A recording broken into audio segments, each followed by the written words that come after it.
কাজ করা ফোন বলতেই আ একেকটি অভিজ্ঞতা থাকে। আর কাজ করা হয়েছে ঠিক হয়নি এ ধরনের ফোনের ক্ষেত্রে আসলে একদমই বলা যাবে না যে কি অবস্থায় আছে। তো এটি হচ্ছে এরকম একটি ফোন হবিগঞ্জ থেকে আসাদ ভাই পাঠিয়েছেন। উনি আমার কাছ থেকে উনার পার্সোনাল ফোনটি অনেক আগে রিপেয়ার করে নিয়েছিলেন। ভালো সার্ভিস পেয়েছেন যে কারণে অন্যদের ফোনগুলোও কিন্তু অনেক সময় পাঠিয়ে থাকেন। তো সেরকম একটি ফোন পাঠিয়েছেন দেখুন, স্ক্রুগুলোও কিন্তু ঠিকঠাক মতো নেই। বেশ কয়েকটি স্ক্রু নেই। তো এই ফোনটি কাজ করা হয়েছিল, ঠিক হয়নি। এমতো অবস্থায় ফোনটি ঘরে ফেলে রেখেছেন। তো উনি অনেক আশা নিয়ে এই ফোনটি পাঠিয়েছেন। দেখুন এ ধরনের ফোনের ক্ষেত্রে আসলে বলা মুশকিল যে ফোনটি ঠিক হবে কিনা, কত টাকা খরচ হবে, কি অবস্থায় আছে। তো চার্জিংয়ে 0.2 এরকম লোডিং নিচ্ছিল। পরে কিছুক্ষণ চার্জ দিয়ে দেখলাম না 0.1 ডেড মোডে রয়েছে ফোনটি এবং টোটালি অন হচ্ছে না। ফোনের মাদারবোর্ডে পাওয়ার সেকশন আ কাজ করা হয়নি, ফ্রেশ রয়েছে এবং সিপিইউ স্টোরেজ রিমুভ করা হয়েছিল। এগুলো হয়তো রিভলভ করা হয়েছে। তো অ্যাকচুয়ালি কেন ফোনটি অন হচ্ছে না? রিডিং আমি চেক করে নেব। তো রিডিংটি আসলে দেখতে পাচ্ছি রিডিং স্বাভাবিক রয়েছে। মানে ২০০ র উপরে রিডিং যাচ্ছে। মনে হচ্ছে ফোনটি অন হবে।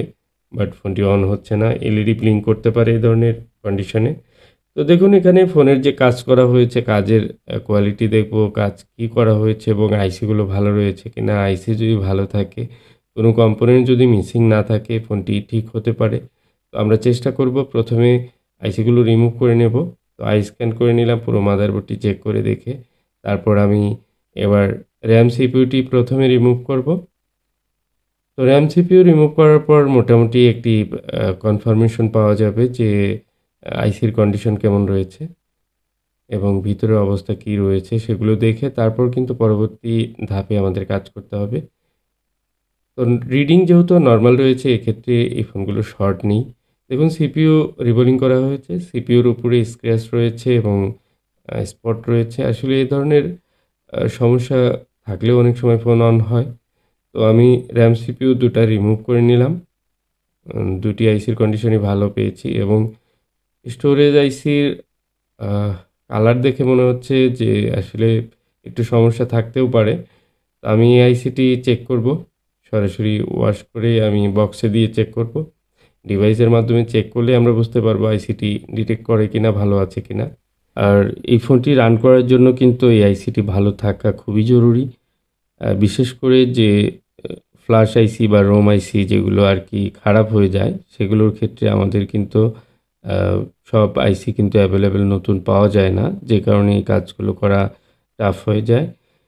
তো এই আইসিগুলো অনেক সময় এই স্টোরেজ আইসি হিট লেগেও খারাপ হতে পারে। বিভিন্ন কারণে বিভিন্নভাবে খারাপ হয়। তো আমি আইসিটি ডিটেক্ট করার চেষ্টা করছি এবং কি আমি এটি দেখছি যে পার্টিশনে প্রবলেম রয়েছে এবং আরপিএমবি পার্টিশনেও প্রবলেম দেখাচ্ছে। আরপিএমবি প্রবলেম আছে এই ফোনটিতে। যে কারণেই কিন্তু ফোনটি অন হচ্ছে না, ডেড আছে এবং কি এই যে ফ্লাশ ফাইলগুলো সেগুলোর যে পার্টিশনগুলো সেগুলোও ডিস্টার্ব রয়েছে। এটি আমি রিপেয়ার করার চেষ্টা করব। রিপেয়ার করার জন্য যে প্রসেসগুলো রয়েছে ডিভাইসের মাধ্যমে সেগুলো ট্রাই করলে অনেক সময় রিপেয়ার হয়। দেখুন এখানে যে লোন পার্টিশনগুলো রয়েছে ম্যাক্সিমাম পার্টিশন কিন্তু আ প্রবলেম রয়েছে। তো এই আইসিটির আসলে ম্যাক্সিমাম লোনগুলো প্রবলেম রয়েছে এবং কি এগুলো ইরেজ করে নতুন করে আ পার্টিশন করে হয়তোবা কমপ্লিট হতে পারে।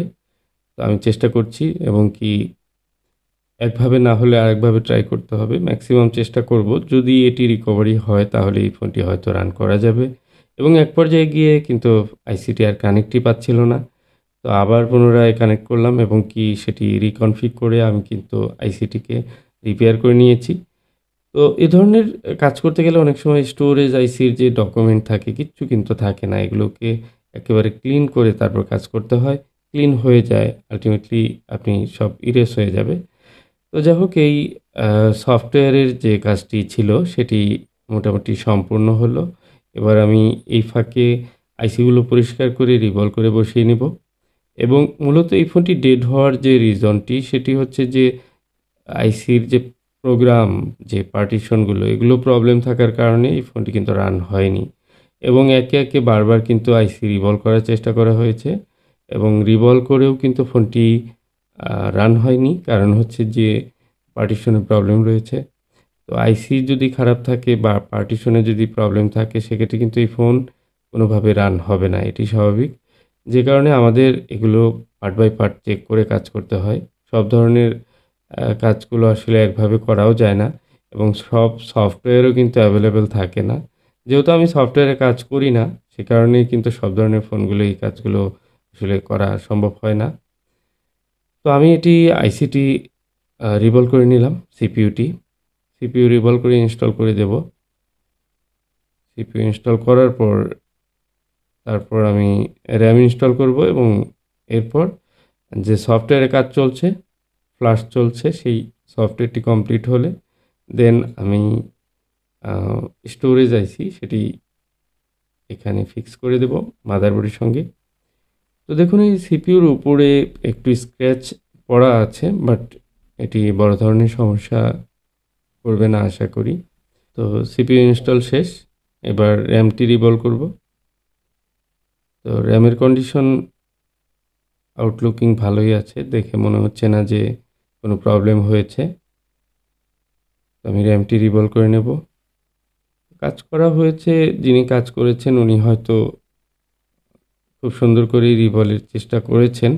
বাট ডিভাইস না থাকার কারণে হয়তোবা চেক করতে পারেননি যে প্রোগ্রামে কোনো প্রবলেম রয়েছে কিনা বা আইসিটা কোনো প্রবলেম রয়েছে কিনা।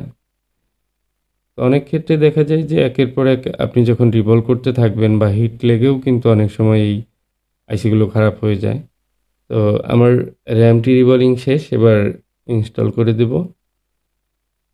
একেকটা আইসি ইনস্টল করার পর আমরা কিন্তু রিডিং চেক করতে পারি এবং শুধুমাত্র সিপিইউ ইনস্টল করার পর ফোনটিতে কিন্তু কোয়ালকম পোর্ট করবে। কোয়ালকম পোর্ট করলে এরপর আমরা RAM ইনস্টল করে নিতে পারি অথবা স্টোরেজ ইনস্টল করতে পারি। এরপর আবার চেক করতে পারি। রিডিংগুলো একের পর এক চেক করলেই ফোনটির গতিবিধি বোঝা যাবে। তো আমার প্রোগ্রামিং শেষ। এবার আমি এটি রিভলভ করে তারপর ইনস্টল করব। তো স্টোরেজ আইসি যেহেতু ভালো, একেবারে ভালো না থাকলেও কিছু প্রবলেম ছিল সেগুলো ফিক্স করা সম্ভব হয়েছে। তো আশা করি যে ফোনটি রান হবে। এই ধরনের ফোনের ক্ষেত্রে কিন্তু ওয়ারেন্টি গ্যারান্টি দেওয়া যায় না। কারণ এগুলো একেবারে না ফেরার দেশে চলে যাওয়ার ফোনগুলো আবার পুনরায় ফিরিয়ে নিয়ে আসা। এই ধরনের কাজ করা ফোন, খুব খারাপ অবস্থার ফোন, এগুলো যদি রিপেয়ার করার পর অনেকে ওয়ারেন্টি গ্যারান্টি চান, এগুলোর ক্ষেত্রে কোনো ওয়ারেন্টি গ্যারান্টি দেওয়া সম্ভব না। যে ফোনগুলো ফ্রেশ কন্ডিশনে থাকে সেগুলোর ক্ষেত্রে আমি সবসময় কনফিডেন্টলি বলে থাকি যে এগুলো কোনো সমস্যা হলে অবশ্যই আমাকে দেখাবেন। আমি আশা করি সেগুলো আবার রিপেয়ার করা সম্ভব হবে। কিন্তু যে ফোনগুলোর অবস্থা খারাপ থাকে সেগুলো কিন্তু আ বারবার রিপেয়ার করা সম্ভব হয় না।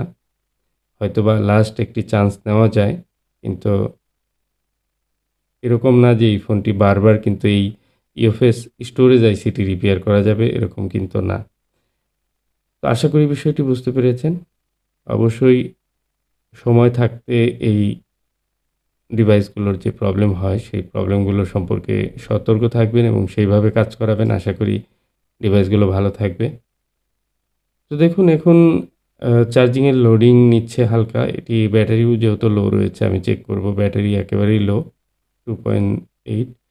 তো আমি এবার একটু কুইক অ্যাম্পিয়ার দিয়ে নিব এবং ব্যাটারির লোগো আসা পর্যন্ত ওয়েট করব।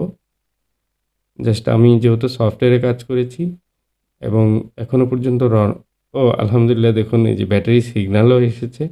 তো কিছুক্ষণের মধ্যেই ফোনটি পরিপূর্ণ চার্জ হওয়ার পর ফাস্ট বুটে চলে আসবে আশা করি।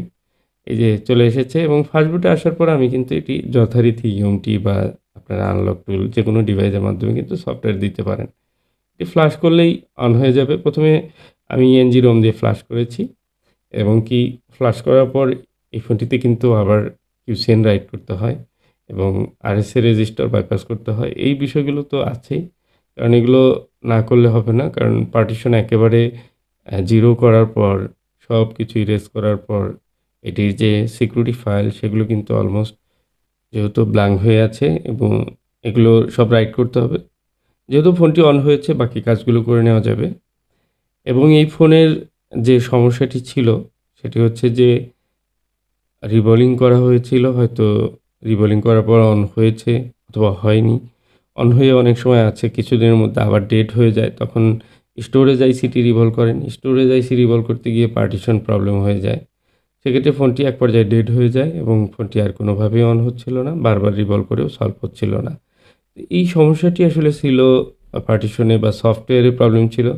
সফটওয়্যার পাশাপাশি হার্ডওয়্যার উভয়টি কাজ করতে হলো এবং এ ধরনের ফোনের ক্ষেত্রে একেবারে A to Z কাজ করতে হয়। যেমন RAM, CPU, ফ্ল্যাশ চিপ সবগুলো কিন্তু রিভলভ করতে হয়েছে। অনেক সময় পাওয়ার সেকশনেও প্রবলেম হয়ে যায় এই ধরনের ফোনের ক্ষেত্রে। তো যা হোক সব মিলিয়ে ফোনটি কমপ্লিট হয়েছে এবং কি আশা করি ফোনটি সব ঠিকঠাক মতো চলবে। তো আজকের মতো এ পর্যন্তই। ভিডিও ভালো লাগলে লাইক, কমেন্ট, শেয়ার করে যাবেন।